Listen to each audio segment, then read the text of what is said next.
네. 기자 생활하신 지가 꽤 오래되셨어요. 네네. 30년 기자 생활을 하셨다고 하는데 네. 28년? 28년, 네. 근 30년 29년? 가까이. 네.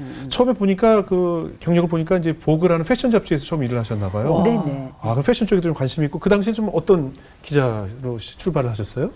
아, 네. 보그 코리아라는 톱 패션지인데 저는 네. 패션 에디터는 아니고 거기서도 이제 문화 예술을 다루는 아, 네. 피처 에디터 예. 했습니다. 네.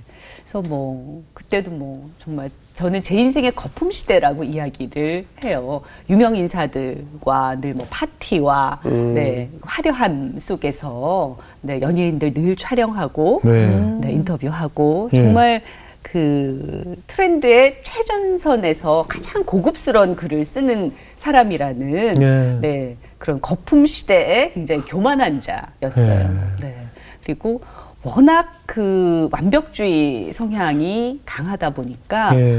네, 그 시기에 제가 많은 실수를 저질렀어요. 뭐 실수를 저지를 게 뭐 있나요? 아, 제가 이제 후배들이 있잖아요. 네. 후배 기자들. 네. 네, 후배 기자들과 일을 할 때 네. 데빌이었던 것 같아요. 악마는 프라다를 입는다에 나오는 데리 스틸 같은 그런 분이셨나요? 네, 그랬던 것 같습니다. 네? 아, 네. 그래요? 네, 그래서 집합시키고.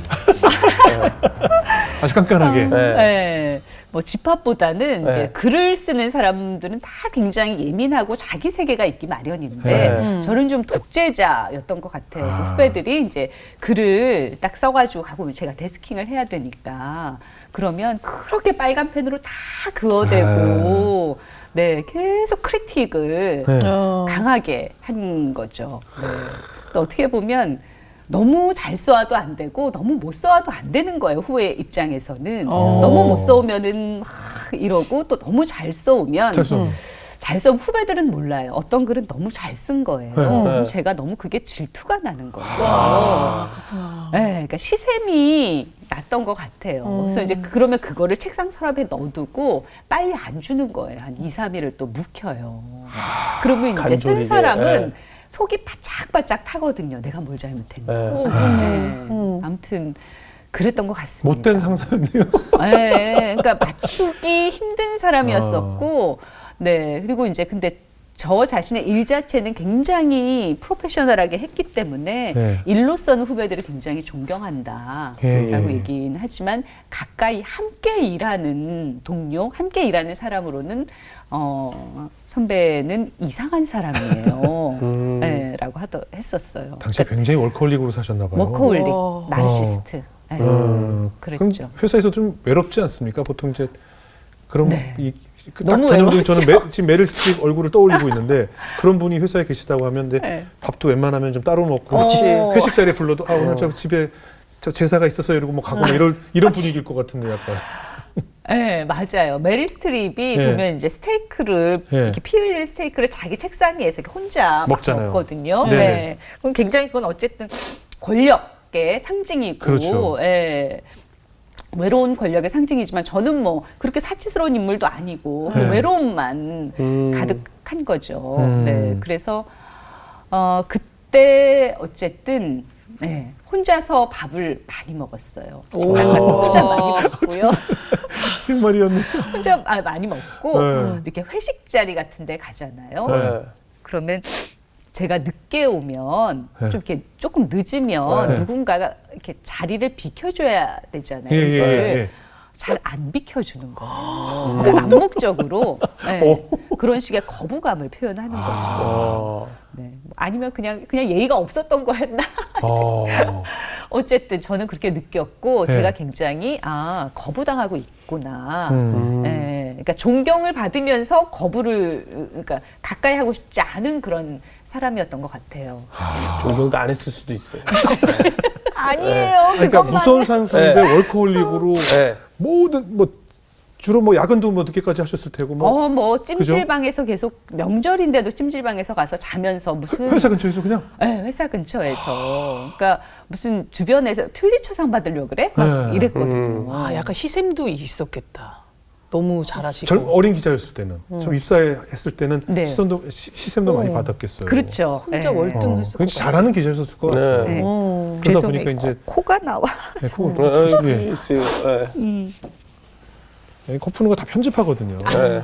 보신 분이 꼭 코 훌쩍거리는데 휴지 안 주냐고 뭐 이런 분들 있어요. 다 편집하거든. 이거 다 나가는 거 아 아니에요? 답답해 혹시? 죽겠어요 아주. 막 많이 맺혔나 봐요. 맺혀 있어요. 네. 아니 그럼 그런 이거 사람 안 봤으면 좋겠어요. 아니 차라리. 코 푸는 걸 어떻게 방송에 내라고? 네. 코 훌쩍거리는데 휴지 안 준다고 그러고 있어요. 제가 얘기할게요. 여기 네. 물도 주시고요. 예, 예. 네, 코풀 시간도 주세요. 아 그럼요. 네. 대기실에 이거 과자도 있어요. 과자도 네. 있고요. 네. 어떤 분들이 이거 생방으로 하는 줄 알고 있어요. 그 사람들은 답답해 죽겠어요. 네, 급하게 들어오면 숨 찬다고 네. 커피도 마실 시간 충분히 아 주셨어요. 그죠. 네. 네. 메이크업도 해드리고. 네. 이것도 안 나갈 것 같습니다. 네. 어쨌든 네, 그랬어요. 너무 과하게 과몰입해서 세상에 네. 저만 있는 것처럼 네. 외롭고 너무 프로페셔널하게 일을 했었고요. 어쨌든 그러다 보니까 대외적으로는 명성이 되게 높아졌습니다. 그렇겠네요. 네, 그래서 이제 그 당시에 이재용 감독이라는 분이 이용 감독. 네네 예, 예. 여배우들이라는 영화 오. 파이트작들을 만들거든요. 최지우, 윤여정 뭐 이렇게 네, 나오고. 고현정. 맞아요. 네, 그런 분들이 출연하는 예. 보그 촬영장을 배경으로 벌어지는 뭐 그런 일인데 예. 이제 맞아. 거기에 이제 저도 이제 스텝 겸 배우로 참여를 한 거죠. 아 실제 거기 나오셨었어요? 네네네. 예, 예. 제가 거기 이제 실제 인물로. 실제 인물로 예. 김지수 부장으로 이제 김지수 기자 역할로 거기에 등장을 하죠. 캐릭터도 똑같이. 캐릭터도 똑같이. 평상시랑 똑같이. 네, 똑같이. 예. 아. 그래서 이제 거기 그때 유행어도 있었어요. 예, 뭐. 그 여배우들이 막 스포트라이트를 받으려고 네. 서로 막 이러는 걸 보고 제가 이제 스태프들하고 숨어서 가지가지들 한다. 막 아, 이런 네네네. 대사하고 어쨌든 네. 이제 그 영화가 좀 이렇게 나름 흥행을 했었고. 그렇죠. 화제가 됐었죠. 네, 알려지면서 네. 또 저의 역할 자체가 워낙 좀 카리스마 있는 역할이라서 예, 예. 저는 데스크는 아니었었는데 네. 편집장은 아니었었거든요. 근데 네. 편집장처럼 보였던 거예요. 그 네, 영화에서. 네, 그러다 보니까 실제 편집장께서 네. 네, 굉장히 저를 경계하시기 시작했어요. 그 전까지는 저를 정말 예뻐하시고 그럴만하지. 저를 키워주셨거든요. 네네. 근데 이제 그 영화 이후로 마치 그 사울과 다윗처럼 네, 저를 주목하였더라. 그래서 저의 순환 시대가 다시 시작이 됩니다. 영화인데도. 네, 왜냐하면 영화인데. 바깥에서 다들 그 패션 업계에서 네. 저를 장으로 편집장인 알고. 줄 알고 이렇게 옆에 이제 아. 상사가 있는데도 저를 이렇게 자꾸만 높이는 발언들을 많이 하고 그러다 보니까 예. 그래서 또 이제 그래서. 질투의 대상이 되시고. 그렇죠. 그래서 공격의 이제 대상이 굉장히 되셨군요. 예, 힘든 나날을 겪게 되죠. 그럼 예를 들어서 어떤 순환을 겪게 되나요? 그러니까 그 전에는 예를 들어서 이제 뭐 아이템 같은 거를 기획회를 해서 뭐 이런 것을 제가 이제 기자들한테 이렇게 배당을 준다고 하죠. 일을 네. 다 이렇게 디렉팅할 권한이 저에게 있었다면 네. 그 사건 이후에는 그걸 이제 편집장이 가져가면서 제가 약간 그 허수아비 같은 존재가 네, 되는 거죠. 그리고 워낙 또 카리스마가 강한 분이셨기 때문에 식사 이렇게 야근하거나 이러면 다 같이 모여서 네. 막 간식도 맛있는 거 먹고 식사도 막 이렇게 다 둘러앉아서 고급 도시락도 먹고 하거든요. 예. 근데 저는 너무 이분이 두려운 거예요. 그 이후로는. 네. 네. 그래서 막 하고 다들 이러고 있을 때 저는 항상 또 혼자. 제 자리에서 혼자 아, 또 혼자. 네, 또 혼자 제 자리에서 그거를 늘 도시락이나 이런 거 혼자 먹었던 것 같아요. 그러니까 후배들에게도 외로운데 네. 위에도 상사에게도 외롭게. 네. 이런 일이 있구나. 그리고 원래 그 당시에 제가 또 둘째 또 임신 중이었었기 때문에 더 서로 또 예민할 너무너무 텐데.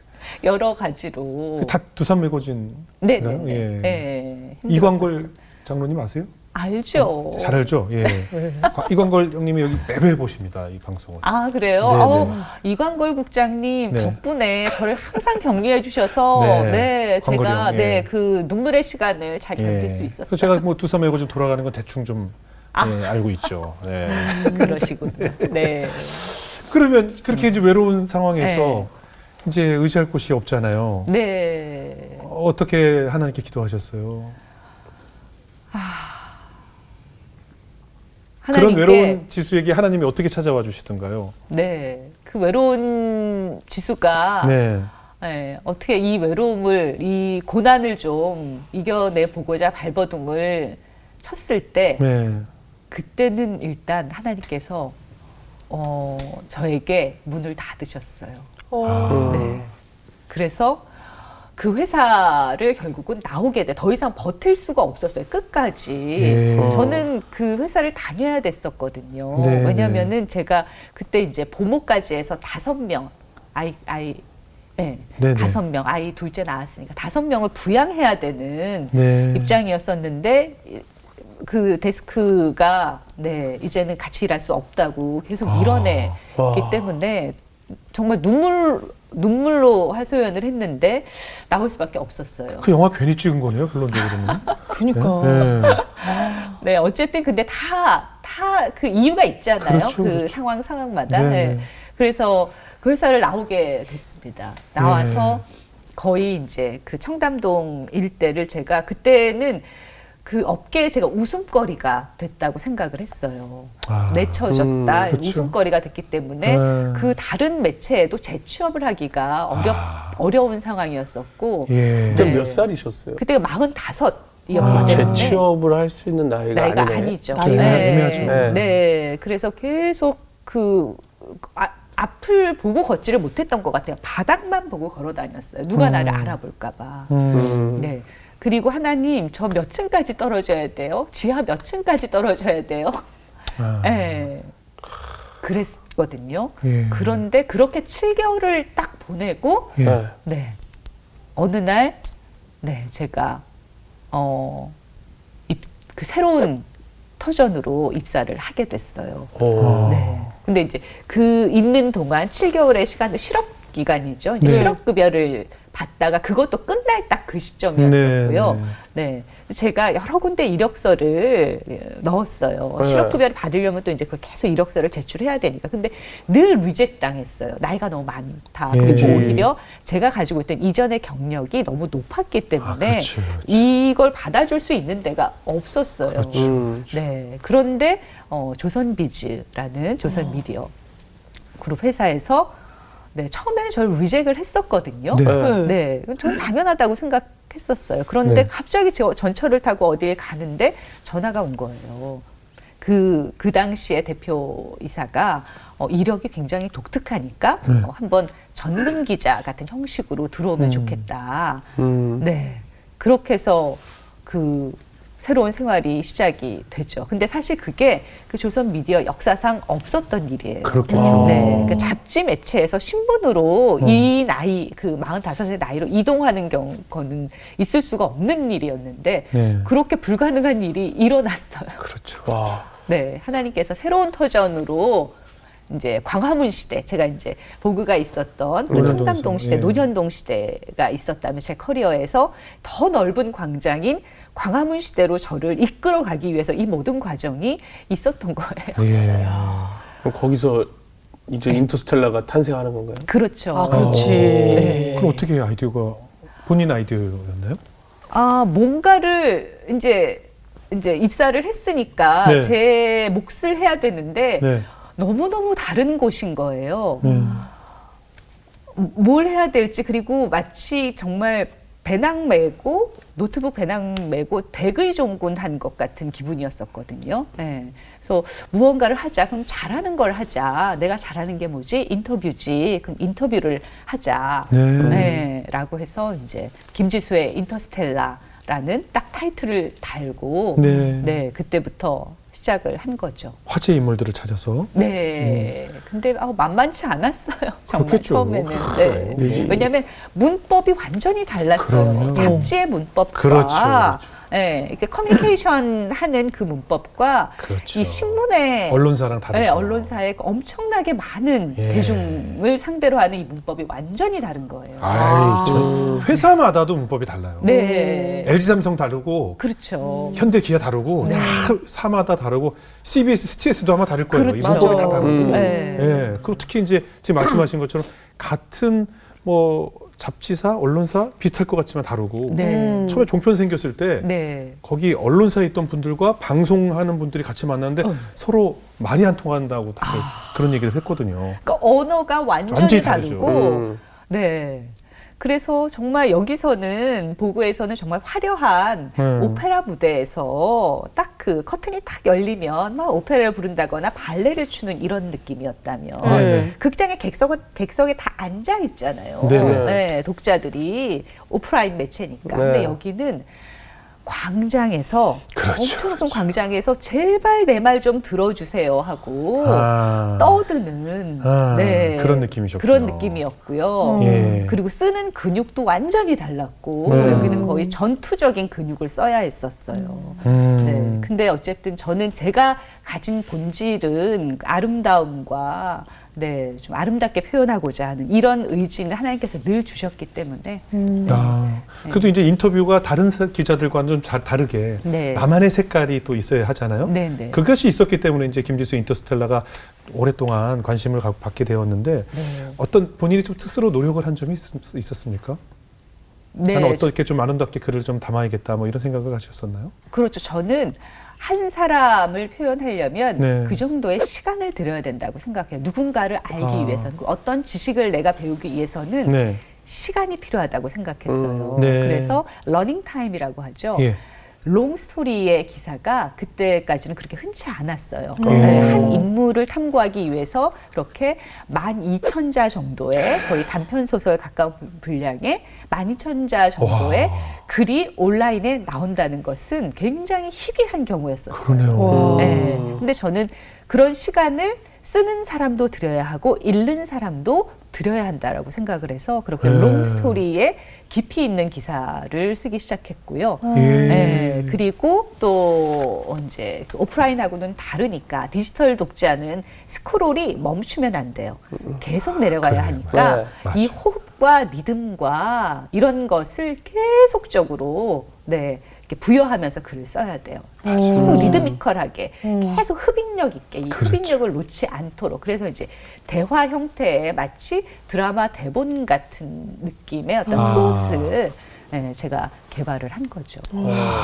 아니, 저는 그 이제 일단 섭외도 되게 중요하잖아요. 네, 근데 네. 왕년에 네. 보고하고 이랬으면은 네. 그 인프라가 상당했을 것 같은데. 아, 네. 그래서 초반에는 보그 왕년의 인프라로 네, 연락하면은 네, 많은 배우분들과 네. 네, 그런 그 아티스트 분들이 많이 네, 출연, 네, 저랑 그렇죠. 인터뷰를 많이 했었고. 가게도 이제 오픈빨이라고 있잖아요. 네. 처음 오픈하면 지인들이 많이 찾아와 주잖아요.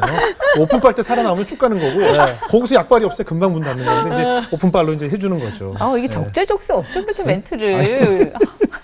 그렇죠. 이제 네. 기자님이 연락 오면 이제 그렇게 해주셨겠죠. 네. 어쨌든 그래서 네, 나름 그 업계에서도 신문사에서도 정말 저 사람은 파워풀하다라고 이제 빨리 입지를 네. 가지게 됐어요. 그 신문사 언론사에서 섭외가 안 되는 사람이 제가 섭외를 해서 이렇게 나오고 또 진실한 이야기들이 막 나오고 하니까 네, 단시간에 확 주목을 받으면서 네, 스포트라이트를 좀 받았고요. 그런데 이제 어느 정도 시간이 지나면서 이게 이제 디지털 환경도 많이 바뀌게 되고요. 예, 예. 네, 그러면서 이제 그 연예인분들, 배우나 이런 아티스트 분들이 많이 인터뷰를 안 하게 됩니다. 네, 왜냐하면 이제 저랑 인터뷰를 하게 되면 다른 언론사에서 또 해야 굉장히, 되니까. 굉장히 좀 안 좋게 또 좀 그런 일들이 또 생길 수도 있고, 네, 눈치를 좀 보는 거죠. 네, 그래서 섭외가 어려워지기 시작했어요. 맞아요. 이 경쟁사라는 게 있잖아요. 그치. 네네네. 그럼 뭐 저기는 왜 했느냐 네. 뭐 이런 것 때문에 참 곤란한 경우들이 네, 많거든요. 곤란한 경우들이 생기면서 이제 그냥 이제 그 인터뷰가 라운드 인터뷰라고 해서 그냥 네. 기자들을 쫙 모아놓고 하는 이런 기자 형태로 간담회처럼. 네, 네. 간담회처럼 바뀌기 시작하면서 저도 이제 슬럼프 뭔가 이렇게 대혼돈의 시대가 또 된 거예요. 네, 그러면서 한 번에 또 전환을 겪습니다. 그러면 그런 사람에 대한 사람의 아름다움을 전하는 것도 좋지만 네. 어떤 최전선의 지식, 사람들이 어떻게 살 것인지, 무엇을 배울 것인지 이런 것에 대한 삶에 대한 지식의 욕구가 되게 크잖아요. 네. 그걸 전할 수 있는 인문학자들을 인터뷰하자. 네, 라고 해서 이제 한 번에 또 스위치가 일어난 거예요. 네, 그래서 이제 해외 석학들과 이런 분들을 제가 인터뷰를 하기 시작한 거죠. 수많은 분들을 참 인터뷰하셨을 텐데 그래도 네. 좀 기억에 오래 남는 분들이 계시죠? 그렇죠. 예. 네. 그래도 가장 기억에 오래 남는 분은 네, 몇 년 전에 작고하신 이어령 선생님인 예. 것 같아요. 어떠셨어요? 이어령 선생님은 너무 거대하신 분이었어요. 그러니까 예. 거대한 그 지혜의 스승이자 예, 예. 네, 살가운 저의 정신의 아버지 예. 네, 이런 분이었고요. 제가 또 한 번 매너리즘에 빠졌던 어떤 시기가 있었는데 그때 이어령 선생님이 또 가장 그 적절한 타이밍에 나타나 주셔서 네, 또 그때 이제 투병 중이셨거든요. 예. 네, 그래서 네, 그 인생이 그러니까 삶이 선물이다. 받은 모든 것이 선물이었다라는 귀한 말씀을 또 전해주셔서 예. 네, 또 저도 회복했고 또 많은 그 독자들도 많이 이제 감동을 받고 자살을 하려다가도 이제 이어령 선생님과의 이런 삶이 선물이다라는 네, 또 엄마의 고향처럼 그곳으로 돌아간다라는 죽음에 대한 수용과 이런 것들을 이런 말씀을 듣고 다시 살기로 결심한 많은 청소년들이 있다고 해요. 그렇군요. 우리 사회에 또 그런 깨어있는 지식이 또 나올 수 있을까 싶을 정도로 네. 많은 후배들에게 참 좋은 어록도 많이 남기셨고 맞습니다. 예, 참 이 사회에 꼭 필요했던 분이셨는데 네. 예, 이제 하나님 곁으로 떠나셨네요. 네. 신앙적인 얘기도 좀 하셨어요, 그분이랑. 그분도 신앙이 있으시잖아요. 그렇죠. 제가 이제 이어령 선생님과 인터뷰를 하면서 이어령의 마지막 수업이라는 네. 네, 책을 냈거든요. 네, 마지막 인터뷰어로 저를 또 지목을 해주셔서 예. 그런데 그 책의 거의 전반적인 내용이 어떻게 보면 신앙, 하나님에 대한 믿음을 네, 깔고 이야기를 했어요. 근데 이어령 선생님한테 하나님은 그 신학으로서의 하나님이기도 하지만 네. 이어령 선생님은 성경 자체를 또 하나의 또 그분 나름으로는 또 문학으로 해석을 하셔서 굉장히 하나님과 친밀한 관계를 유지하셨던 것 같아요. 그 외로움 이런 거 이야기를 할 때도 인간은 외롭지. 나는 존경은 받았지만 이어령 선생님도 존경은 받았지만 네. 사랑은 받지 못했다. 또 이런 말씀을 하시면서 외로움을 토로를 하시면서 하지만 하나님은 또 얼마나 외로우실까. 네. 그러니까 하나님은 창조주시니까 창조를 하고 나서 물론 보시기에 좋았더라 얘긴 하지만 창조의 세계와는 떨어져 있는 거잖아요. 예, 어떤 예. 창조된 세계와는. 그러니까 또 그분은 얼마나 더 외로우실까. 예. 하나님 너무 외로우시면 제가 옷자락이라도 들어드릴까요? 뭐 이런 말씀도 하시고 또 특히나 그 먼저 떠나가신 따님 이민아 목사님 예, 이야기를 참 많이 하셨어요. 먼저 된 자가 나중되고 나중된 자가 먼저 된다. 근데 나중된 자가 먼저 된 게 이제 나의 딸이다라고 하시면서 이민아 목사는 나보다 영성이 너무나 높아서 마치 그 화살이 관역의 정중앙에 딱 꽂혀서 떨리는 그게 바로 영성인데 그런 상태였다면 당신은 이렇게 화살이 관역에 꽂혔다가 툭 떨어지는 그런 상태다라고 오히려 되게 이제 겸손하게 말씀을 하시면서 늘 하나님 얘기를 함께 했던 것 같아요. 그러시군요. 얘기 들어보니까 또 아버지로 인한 부모님으로 인한 결핍감 같은 게 또 이어령 선생님으로 채워지신 것 같은데. 그렇죠. 네, 요즘에는 또 어떤 분 인터뷰하고 계세요? 네, 저는 정말 하나님께서 너무 오묘하신 게 그런 결핍을 또 그 딸의 결핍은 또 딸대로 채워주시는 것처럼 저의 결핍은 또 저대로 다 채워주시는 것이 처음에는 이어령 선생님은 저의 생각의 스승으로서 딱 생각의 아버지로 채워주셨다면 그 다음에 슬퍼하고 있을 때 또 나태주 시인님을 저에게 느낌의 아버지로 딱 붙여주셨어요. 오래 보아야 이쁘다. 네. 네.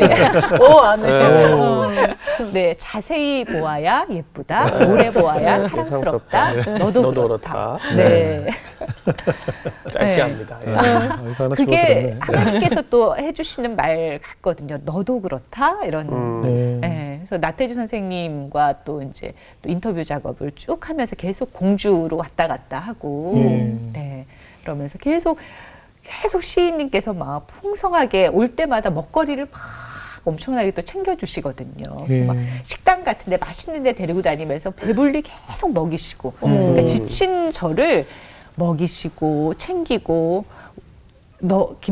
김지수 기자 오늘 또 좋아졌어. 얼굴이 또 좋아졌네. 계속 저를 보듬으시는 말씀을 하시는 거예요. 네, 그래서 이게 또 하나님의 계획이시구나. 네. 네. 역시 나이가 들면 지갑이 열려야. 네. 지갑이 열려. 입이 열리는 게 맞습니다. 아니라 지갑이 열려야. 네, 그렇죠? 맞습니다. 나태주 선생님께서 늘 하시는 말씀이 내가 가진 돈이 내 돈이 아니라 내가 쓴 돈이 내 돈이다. 와. 네. 그렇죠. 쓴 돈만이 내 돈이다라고 하시면서. 그렇죠. 밥 잘 싸주는 선배가 제일 좋잖아요. 네. 저는 주영훈 선배님 사랑합니다. 네. 저도 한번 사주세요. 네. 왜요? 굉장히 당황하시는구나. 나는 진짜 좋은 기사 써드릴게요. 그 처음에 얘기했던 그 아버지 생존해 계신가요? 네네. 네. 어떠세요? 네, 지금 이제 제가 고등학교 때 들어오신 새어머니하고 지금까지 올해 네, 잘 살고 계시고요. 그래요? 네, 너무 좋은 분이 예. 이제 어머니가 되어 주셔서 네, 너무 감사하고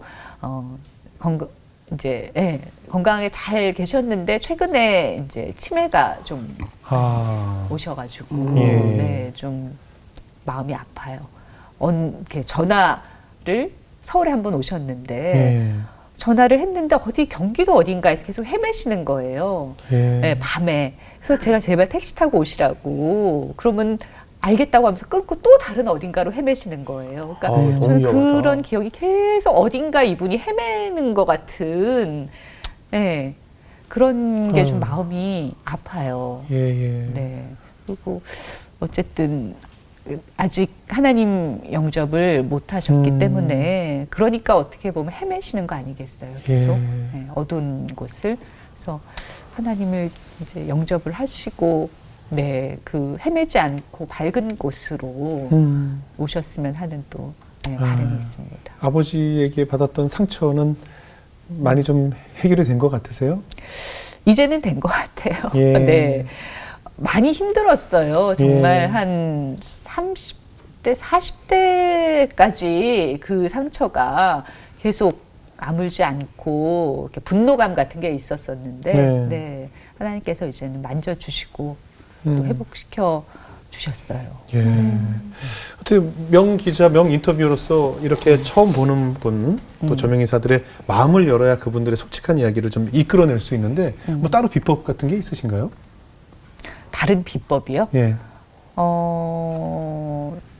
아까도 잠깐 말씀드렸지만 저는 시간을 충분히 드리고 하고 싶은 말을 다 하도록 들어드려요. 저는 이제 질문지를 제가 꼼꼼하게 한 20가지 정도의 질문 목록을 가지고 가는데 일단 처음에 한 3분의 2의 시간은 제가 가지고 간 질문은 하지 않습니다. 상대방 얘기만 들어주고. 네네. 그런데 놀라운 것은 3분의, 그러니까 그렇게 3분의 2 정도의 시간이 지난 다음에 제 질문지를 보면 제 질문지에 한 절반 이상, 한 3분의 2 가까이는 이미 다 말씀을 하신 경우가 많아요. 왜냐하면 너무나 사실은 자기 이야기를 하고 싶어해요, 사람은. 맞아요. 네, 그리고 스스로 또 묻고 답할 줄 알거든요. 자기 서사를 자기의 맥락에 맞춰서 할 때 가장 신이 나요. 그 맥락이 맞아가는 것을 제가 계속 격려를 해주는 거죠. 그래서 제가 하는 가장 좋은 질문은 저는 추임새라고 생각해요. 맞아. 우리도 그렇잖아요. 취임새로 나왔죠. 뭐. 맞아요. 그래요. 네. 뭐 이런 거 많이 하잖아요. 네. 아니 진짜 오늘 많이 느껴지는 거는 네. 문장이 좋으신데 그래요.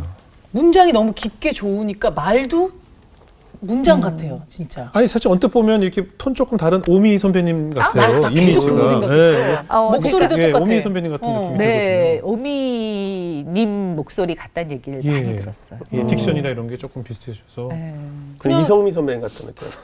이성 갑자기 오미에서 또 영광이죠. 뭐 이성미 제가. 선배님이 딕션 좋으세요. 아, 예. 그렇죠, 좋죠. 네. 맞아요. 이성미 선배님도. 예. 아, 그러고 보니까 그러네. 말투랑 네. 되게 딕션이랑 그러네요. 비슷하시다. 그러네요, 그러네요. 그렇군요. 다 훌륭하신 분들이라고 네. 제가 네. 감사하네요. 진짜 그러니까 문장이 좋은데 그 문장 그대로 대화도 그렇게 좋은 문장으로 얘기하시는 게 너무 부럽고 사실 김지수의 문장이라고 할 정도로 정말 유명하잖아요. 아유, 그래서 과찬이세요. 부탁 한번 드리고 싶습니다. 네. 저희 프로그램 새롭게 하소서를 어떻게 좀 김지수의 문장으로 좀 표현을 좀 해주세요. 너무 어려운 김지수의 방송을- 문장. 아, 너무 어려웠나? 네, 그럼 김지수의 문장을 그대로 드릴게요. 네네. 새롭게 하소서는 아름다움과 눈물겨움의 최전선이다. 네. 주영우는 여두세요. 여두세요. 네, 괜찮습니다. 저는 뭐 아니 저까지 오늘 안 느낀 점이 있으실 거 아니에요. 저는 여두세요. 님은 네. 최고의 사익꾼이다. 사기꾼. 사기꾼이요? 사익꾼. 사익꾼. 네. 사이렌 사익꾼. 메꾸는 네. 네. 저는 이어령 선생님에게 들은 말이 사익꾼이 되어야 한다. 이제는 사익꾼의 시대가 열릴 것이다. 이런 얘기를 많이 들었거든요. 너무 좋은데요, 사익꾼. 네. 너무 좋다. 아, 너무 좋아요. 근데 발음 네. 정확하게 해야겠네요. 사익꾼. 네, 정확하게 사익꾼. 사익꾼. 아, 네. 너무 좋은 말씀이네요. 네. 저는 이제 저의 인터뷰가 아름다움과 눈물겨움이 들어가길 되게 바라거든요. 네. 네. 그러니까 아름다움이라는 것은 제각자 고통의 무늬가 다 다르기 때문에 아름다운 거잖아요. 예. 네, 눈물겹다라는 것은 어쨌든 우리는 천국으로 하늘 세상으로 가지만 육신의 삶이 유한하잖아요. 예. 유한하기 때문에 그 어떤 애틋함과 그 눈물 헤어짐에 대한 슬픔이 생기는 것 같아요. 그래서 그래서 인간은 결국 아름다움과 눈물 이 새롭게 하소서를 보니까 딱 그렇더라고요. 아, 감사합니다. 감사합니다.